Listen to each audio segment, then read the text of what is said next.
Mais où est Charlie? Ah, le rameur des glaces. L'Everest, Le pôle Nord, l'Amazonie, les mers du Sud, Plus de 11 000 kilomètres parcourus. le Cap Horn, l'Afghanistan. le pôle Sud. Charles Eddrich a réussi son pari. Un aller-retour non-stop de l'Atlantique à la rame. Où est Charlie? Alors je suis en Chine, sur la face nord de l'Everest. Bonjour Charles Eddrich. Bonjour. Charles Eddrich, et qu'est-ce que tu fais là-bas alors?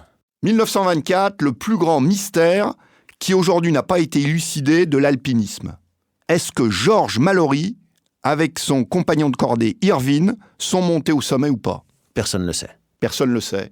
Quasiment 30 ans avant la réussite officielle d'Hillary et Tenzing. Donc personne ne sait. Personne ne sait, malgré tous les passionnés, les enquêteurs en tout genre, les satellites haute définition, la génétique, qui essayent de savoir s'ils sont montés au sommet ou pas.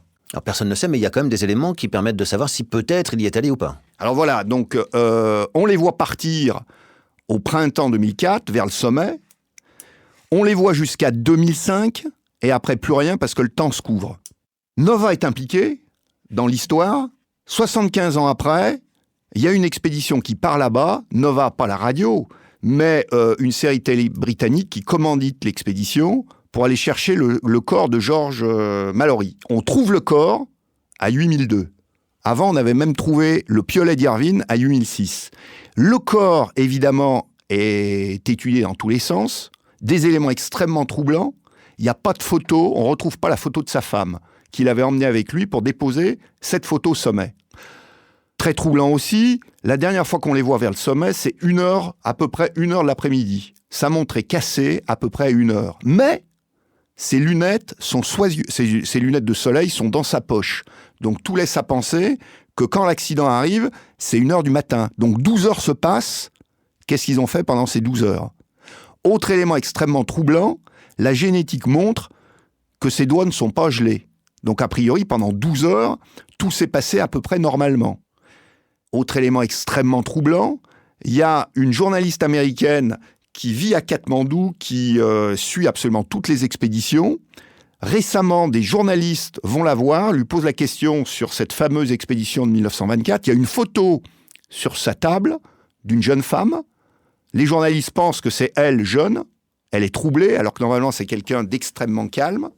Et elle finit par dire « Non, c'était une photo de la femme de Mallory ».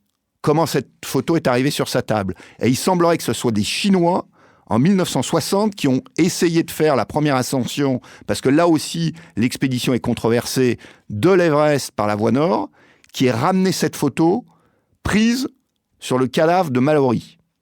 Il y a une autre approche pour savoir s'ils ont pu monter au sommet, qui consiste à essayer de faire le passage très difficile d'escalade qui se situe à 8006. Aujourd'hui, la tendance, ça serait plutôt de dire c'était impossible de passer à cet endroit. Mais Mallory était un expert en matière d'escalade. Donc on ne sait toujours pas. Et on saura un jour ou pas? Ah, on ne sait pas. Si on arrive à retrouver cette fameuse photo, si elle est toujours au sommet, on arrivera peut-être à trouver. Et le corps d'Irvine n'a jamais été retrouvé.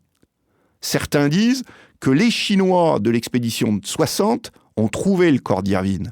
Mais pour garder la primeur de l'ascension, ont redescendu le corps. Donc on en est toujours là, quasiment bientôt 100 ans après, ce succès possible ou pas possible. Merci Charles. Merci C'est beaucoup. un plaisir. Mystère Merci. total.